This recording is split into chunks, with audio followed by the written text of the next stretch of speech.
Hello, Dr. Amy Mercovich here, chiropractor and posture expert, and today I'm going to show you the 3 ways that you can read in bed with good posture.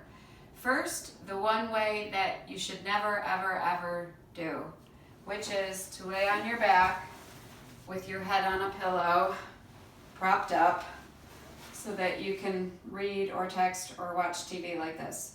Never do that because it ruins the curve in the neck. So the 3 ways that are healthy for your posture. One is to sit up completely. So if this is the head of the bed, you can put a pillow behind your back, and then you can put a pillow on your lap and just sit up and read like this. The second way that's healthy for your posture with reading in bed is to lay on your side. And you will use the pillow to support this space between your cheek and your shoulder, and then you hold the phone or the Kindle or the book sideways. And that is very healthy. And notice how I'm keeping my chin away from my chest. And then the third way that you can read in bed or text or whatever is to lay on your stomach.